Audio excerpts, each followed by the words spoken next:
Hi, it's Kristen here at UT Southwestern Medical Center. Thank you for joining our first Facebook Live chat of 2020. We are really excited today to be talking about addictions with Dr. Adriane Cruz, as well as Dr. Sidarth Wakhlu from the Department of Psychiatry here at UT Southwestern's Peter O'Donnell Jr. Brain Institute. As usual, don't forget that we can't answer really specific medical questions due to patient privacy laws, but we'll certainly talk in general about as much as we can. And also be sure to invite your friends to the chat. We're going to be here for 15-20 minutes answering any of the questions we receive, and we're excited to do so. So we're going to go ahead and get started. Maybe we start with you, Dr. Wakhlu. If you could tell us what is an addiction? So addictions are chronic brain diseases which is characterized by a loss of control over the use of a substance, and the consequences that come secondary to the addiction. For example, alcohol, people driving under the influence of alcohol and getting a DWI, or being charged with public intoxication, or not being able to wake up in the morning and get to work, or interfering with family life. So that's how it's not just about the amount, it's about the consequences. Okay. Now, I know that you're both addiction psychiatrists. You specialize that. Dr. Dela Cruz, could you tell us kind of when does something move beyond a passion and become an addiction? Sure. So there's a couple of things I think about. One question I ask is sort of how much do you care about it? Is it possible for you to leave it alone for a while, or is it something you keep going back to? And another thing that I think about is who's in control. Are you in control, or is the substance or the behavior in control? And if the substance or the behavior is in control, then it's probably gone beyond passion. Okay, good to know. It's a good distinction to make. So one of the things we talked about earlier is there are obviously substance addictions, and then there are behavioral addictions. What are some of the common ones in both areas? If you want to start with substance. Yeah, so the things that we see a lot obviously are problems with alcohol. And we also see a lot of people who have problems with opioids, either prescription opioids or a substance like heroin. And people can really run into trouble too with medications like Xanax. We also see patients with problems with cocaine or with methamphetamine. And certainly patients who have had problems with marijuana. Those are probably the top substances, but we get kind of all comers. We have had some patients who had problems with drugs like kratom that are more rare but are around. Interesting. And Dr. Wakhlu, what about behavioral? We see a lot of behavioral and non-chemical addictions like gambling, internet gaming, sex, porn addiction, love addiction. So there are a lot of non-chemical addictions there which do not have the same research data that our chemical addictions have, but are as impairing as our chemical addictions. And they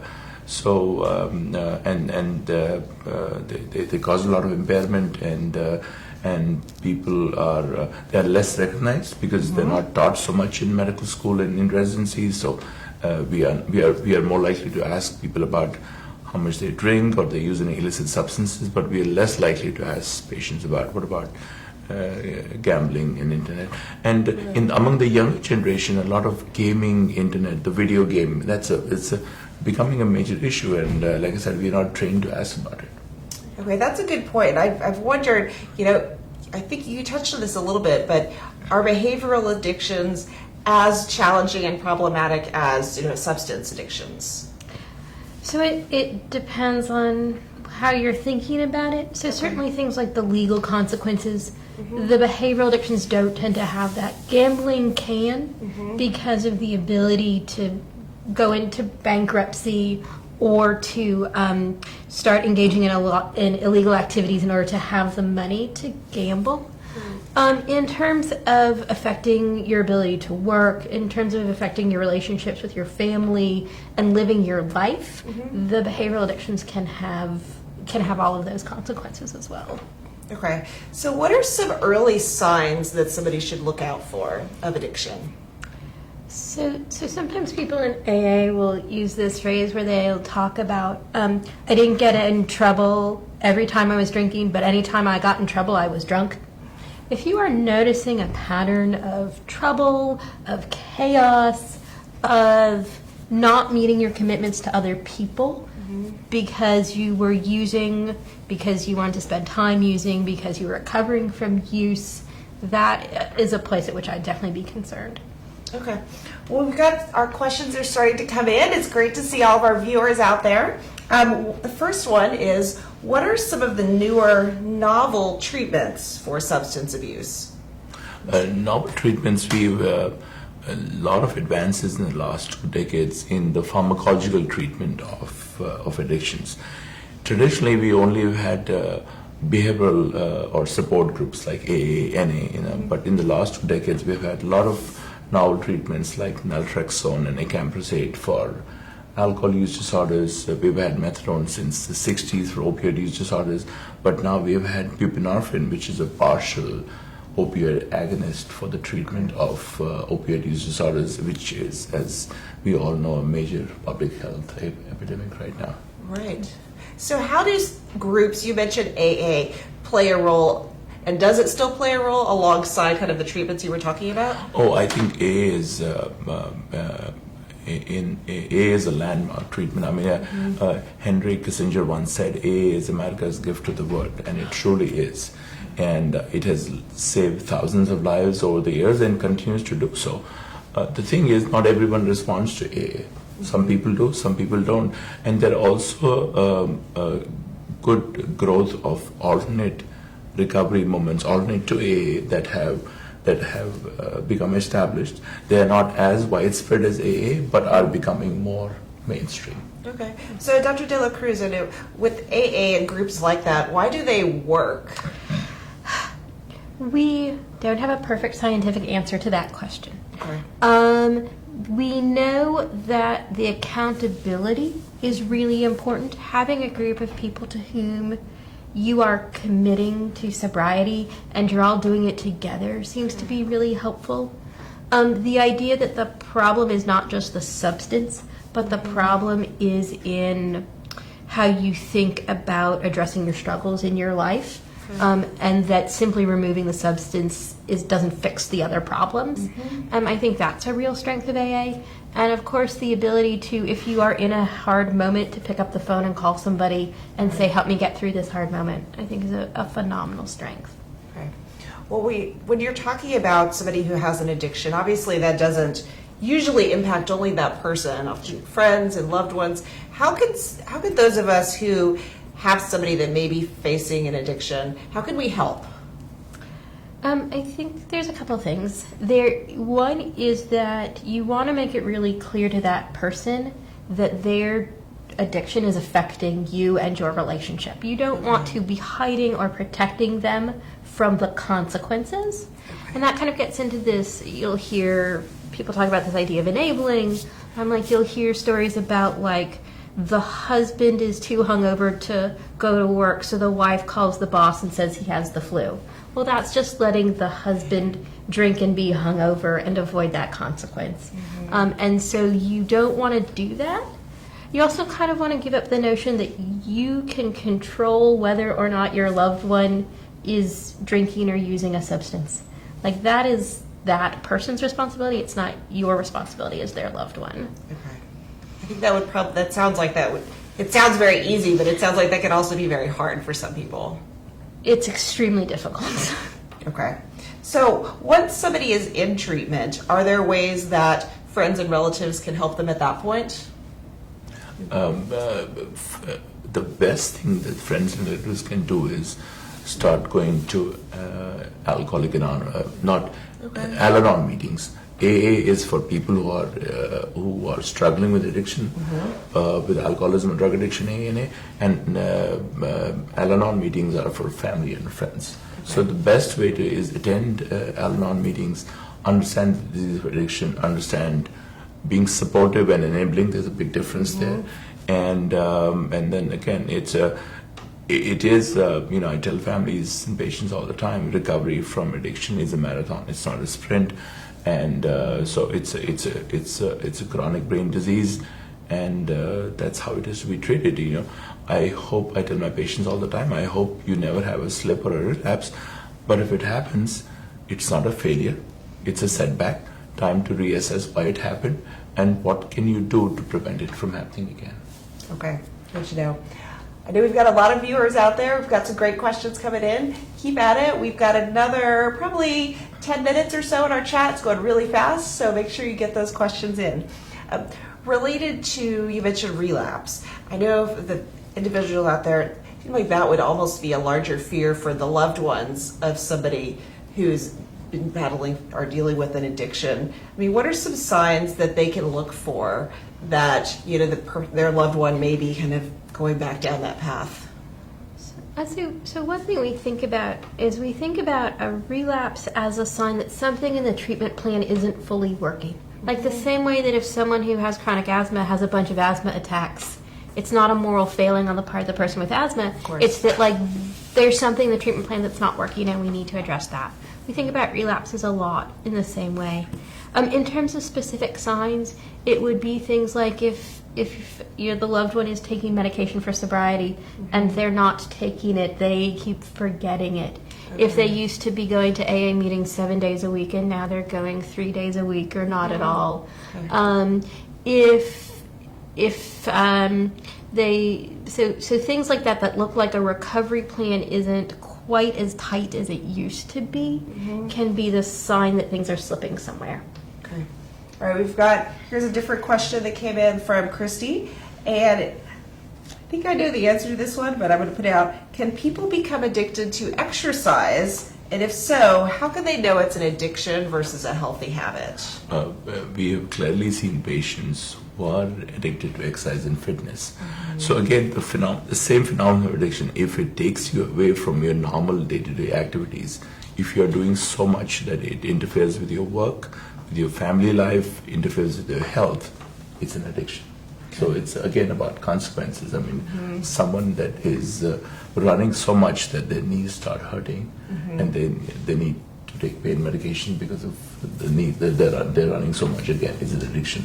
So focused on fitness that they're very particular about their diet from Monday to Friday, and on the weekends they don't run and they go on a binge. Yeah. So those are the red flags of. Okay. Yeah. And there are times when we think about kind of where's the overlap between the addictions and eating disorders. Right. And if someone is running or exercising to the point that their weight has dropped abnormally low, right, then we start getting into that question. Okay, good to know. Great question. Here's one from Tony. Any tips for helping elderly people with addictions? I was going to say this is a great question. It's something that we are thinking about a lot. Certainly as baby boomers are aging into retirement age, we know that there is some risk for addiction actually around retirement time. There are people whose lives were totally full of work, and then they stop working and they look for something to fill that hole. So one thing is to stay busy and to stay socially engaged and intellectually engaged. And certainly if you are planning for your retirement, that planning how am I going to remain engaged is an important thing. We also worry a lot about prescription medications. And that prescription medications, how our body processes them, really changes as we age. And so there may have been medications that were safe for you in your 20s that aren't safe for you anymore in your 70s. And so you'll start to see doctors making a much bigger deal about, we got to get you off these meds. And if it's really hard for you to stop the meds, then that's a sign that there may be a problem. Okay, good to know. What about genetics? Is there a genetic component to addiction? Can you look at somebody's genetic makeup and say, you're more prone to this? Clearly, we see that all the time. It runs in families. And so again, I think a big part of someone who's in recovery is to talk to their children about that there is a strong family history and they should really be cautious about when they get to the age when they're 21 and they start drinking. If they feel they tend to, it takes a lot for them to get feel a sense of euphoria, that's a red flag. If again they have behavioral issues when they're drinking, they have blackouts or they get DWIs, it's those early signs that hey, they might be on the path of developing a problem, and we see those patterns in there. So here in your practice, if you have an individual that you're treating with for addiction, are you able to? Is it normal for you to give some tips for talking to the family about it? It seems like that would be a really hard conversation to have. Yeah, we often encourage our patients to bring their families to the visits with them. Obviously, it's the patient's choice. Of course. But we are happy to have these conversations about the science of addiction, how brains are affected by addictions, what the genetics look like, to try and really place the concept that addiction is a brain disease, and it has a pathophysiology and it has a treatment course, and we know what those things are. If people are doing kind of formal recovery therapy groups like a partial hospitalization program or intensive outpatient program, those will often have a family education day. And that can be a really great opportunity for families to learn about these things. Okay, sounds good. Yep. I have a patient who's 78, very late onset alcoholism, and she is right now talking to her grandchildren about how it runs in the family. And the grandkids are in the age group of 12 to 16. So. And Wow. I would say I agree with having those conversations sixth grade-ish around Right. the idea that this is what the history of alcohol in our family has looked like. You need to know that a drink of alcohol for you may not mean the same thing to your brain as it means to other people's. So 6th grade, that seems pretty early. Yeah, Probably not, though.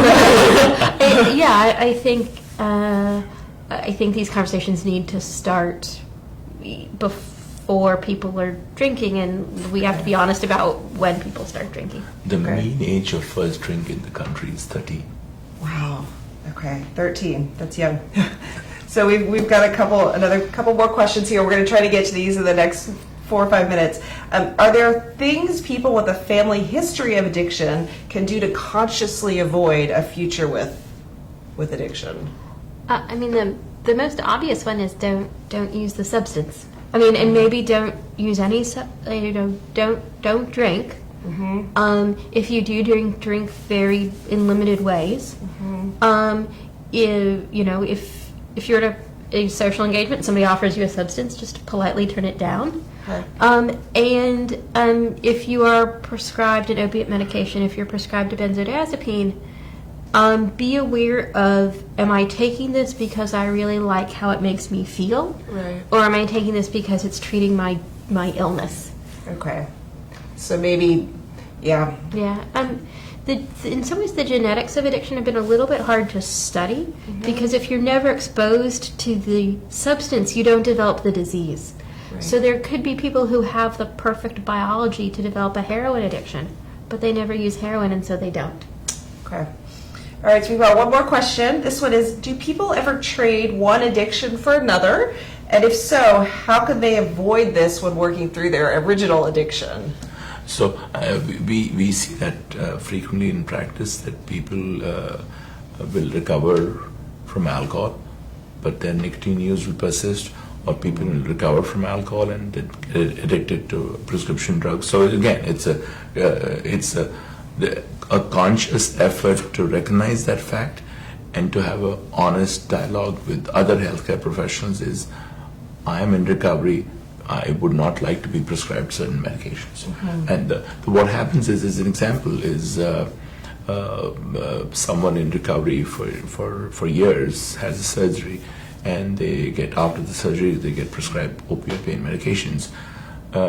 They do not, for the sake of, well, if I tell my surgeon I may not get enough pain medications, or people feel sometimes stigmatized. They don't have that open conversation, and the surgeon prescribes them opioid pain medications. They take medications for the first few days and few weeks, maybe appropriately, but then as time goes on, they take it more for the intent of the euphoria and the high than for the pain, and thus developing another addiction. And I would just say it would be really great if 5 or 7 years of recovery meant that you were totally safe. Yeah. Our clinical experience is that it doesn't seem to be that way.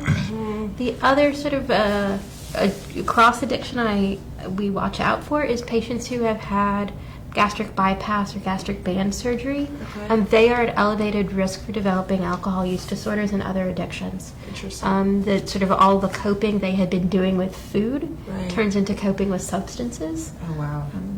And I talked about interesting. patient responsibility. On the other side is more awareness among healthcare professionals to ask appropriate screening questions. So it's a two-way street. Awesome. Well, I think we are all out of time today. I want to thank both of you for taking all these questions. It's been a wonderful chat. Okay. I want to Thank you for inviting us. Yeah. I want to thank everybody for joining us today. It's been a wonderful chat. Thanks for all of your questions. We will, as usual, this will stay on Facebook, but we'll also upload it to our YouTube channel as soon as the video is ready, and we'll share that link later this afternoon. But in the meantime, have a wonderful day, and thank you for joining us.